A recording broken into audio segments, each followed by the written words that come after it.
কিরে অব্রো, বাড়ি যাবি কবে? না রে ভাই, কুরবানি ঈদেও আমি দেশে যাব না, ভালো লাগতেছে না। ভালো লাগতেছে না মানে?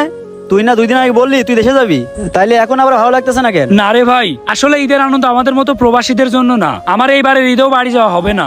আরে কি হয়েছে একটু খুলে বলতো। তাইলে শোন কি হয়েছে। এই ছাপড়ি গাড়ি নিয়ে কই থেকে আসলি? এই সাপড়ি গাড়ি মানে এই গাড়ি আমারে বড় ভাই কিনে দিছে। তোর বড় ভাই থাকে বিদেশে আর তোরা একটা বাঙালি গাড়ি কিনে দিছে। ওই গাড়ির হেডলাইটটাও ভাঙা। আর দেখ আমার বাপ আমার কি কিনে দিছে, আর 15B4 জীবনে চোখে দেখেছিস? এই বেড়ে এত ফালতু কথা বলিস কেন? আমার ভাইয়ের যেটা সাধ্য আছে ওই গাড়ি আমারে কিনে দিছে। আমার বড় ভাই আমাকে দামি গাড়ি কিনে দিতে পারে, ওই সাধ্য আমার বড় ভাইয়ের আছে। আমার বড় ভাই বিদেশ বৈশাখ প্রতি মাসে লক্ষ লক্ষ টাকা ইনকাম করে। হ্যাঁ, তোর বড় ভাইয়ের কাছে টাকা থাকলেও কখনো তোকে ভালো গাড়ি কিনে দিবে না, কারণ তোর বড় ভাই তো একদম কিপটা। এই বেটে এরকম সামান্য একটা গাড়ি নিয়ে তোরা এত অহংকার দেখাস কে? আমার বড় ভাই যদি চায় এনি টাইম এরকম একটা বাইক কিনে দিতে পারে আমাকে। এ ফকিন্নির বাচ্চা, সামান্য গাড়ি মানে এই গাড়ি তুই জীবনে চোখে দেখেছিস? এর দাম 6 লাখ টাকা। এই বেটা, এই গাড়ির দাম 6 লাখ টাকা তো কি হয়েছে? আমার ভাইরে যদি এখনই আমি বলি এখনই আমাকে এই গাড়ি কিনে দিবে। ওই ওসমান আলাই কয় কি, বন্ধু তুই আসাইলি রে, দুনিয়া উল্টে যাবে, তারপরে কোনোদিন তুই এরকম গাড়ি কিনতে পারবি না। ওহ, কিনতে পারবো না তাই না? দাঁড়া তোদের দেখাইতেছি।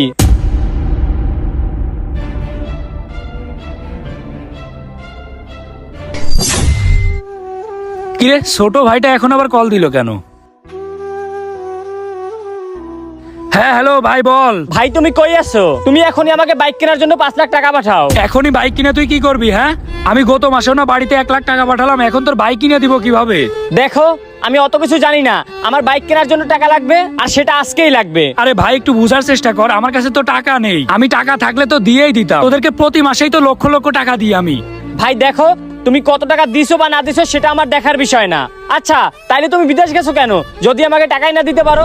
আমি বিদেশ আসছি তার মানে প্রতি মাসে তোরে বাইক কিনে দিব, এটা ওটা কিনে দিব, এই কারণে আমি আসছি তাই না? আমি তো টাকার মেশিন, টাকা ছাড়া তো আমার কোনো মূল্য নেই তাই না? এই তুমি বিদেশ গেছো কি দিয়া? বাপের টাকা দিয়া, আর বাপের টাকার আমার অধিকার আছে। আরে ভাই সামনে কুরবানির ঈদ, কুরবানির ঈদে আমি বাড়িতে আসবো, তোদের সাথে সবার সাথে একসাথে আমি ঈদ কাটাবো। এই কারণে আমার কাছে 5 লক্ষ টাকা আছে, ওই টাকা আমি দেশে এসে খরচ করব। তোরা যদি দিয়ে দিই তাহলে আমি দেশে আসবো কেমনে? দেখো ভাই, আমার সাফ সাফ কথা, তুমি যদি আমাকে বাইক কেনার জন্য টাকা না দিতে পারো তাহলে তোমার কোরবানিতে বাসা আসা লাগবে না, তুমি ওই জায়গায় ঈদ করো, তোমার যেন আমি দেশে দেখি না। তুমি যদি আমাকে টাকাই না দিতে পারো তাহলে তুমি দেশে এসে কি করবা? তোমার মতো ভাইয়ের দেশে আসা লাগবে না। এই টাকা পাঠাই দিলে আমি বাড়িতে আসবো কিভাবে? আসার দরকার নাই যদি বাইক কেনার টাকা না দিতে পারো, তারপরও আমার বাইক লাগবে। আচ্ছা ঠিক আছে, আমি তো টাকা পাঠাই দিচ্ছি, রাখ। আচ্ছা ঠিক আছে। কিরে তোর বিদেশি কামলা ভাই কি বললো? আরে বেটা টাকা পাঠাইতেছে, কালকেই আমি নতুন বাইক কিনবো। আর তোদের এই বাইক এটা তো পুরান হয়ে গেছে, সাপ্রি বাইক। ঠিক আছে কিন তাইলে। শোন ভাই, আমি কি করি না আমার পরিবারের লোকের জন্য, এত টাকা পয়সা পাঠাই। এই গত মাসেও আমি 1 লক্ষ টাকা পাঠাইছি, তারপর ওদের মন রক্ষা করতে পারি না। আমার কি একটু ঈদের আনন্দ নেই? আমার কি একটু পরিবারের সাথে ঈদ করতে মন চায় না? ওরা শুধু নিজেরটাই দেখে, আমার দিকটা দেখে না।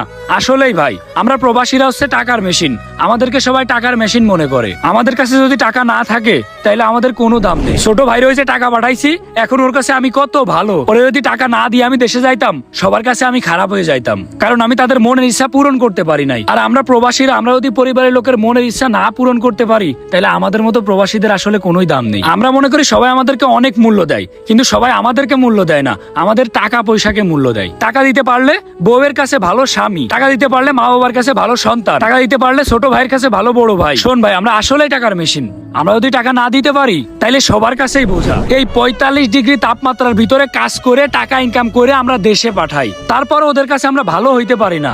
ওদের কাছে আসলে আমি আপন না, বুঝছিস? আপন হচ্ছে টাকা। তুই একটা জিনিস চিন্তা কর ভাই, আমাদের প্রবাসীদের কাছে কেউ যদি বাড়ি থেকে কল দেয়, প্রয়োজন ছাড়া অপ্রয়োজনে কেউ 1 মিনিটও কথা বলে না, প্রয়োজন ছাড়া কেউ একবারও কল দেয় না। যখন টাকার প্রয়োজন হয়, যখন ভালো ভালো গিফটের প্রয়োজন হয়, তখন কল দিয়ে খোঁজ নেয়। প্রয়োজন শেষ তো আমাদের প্রতি ভালোবাসাও তাদের শেষ। আসলে এটা আমাদের প্রতি ভালোবাসা না, টাকার প্রতি একটা টান। একটা জিনিস মানতেই হবে ভাই, টাকার কাছে আসলে কোনো কিছুই আপন নাই, বুঝছিস? যাই হোক, আমি চিন্তা ভাবনা করেছি আর 10 বছরেও বাড়িতে যাব না। পরিবারের লোক একজন প্রবাসীর প্রতি যতই ভালোবাসা দেখাক না কেন, টাকা ছাড়া দিন শেষে একটা প্রবাসীর কোনো মূল্য নেই। প্রবাসী ভাইদেরকে নিয়ে এরকম সুন্দর সুন্দর ভিডিও আর কে কে দেখতে চান অবশ্যই কমেন্ট করে জানাবেন।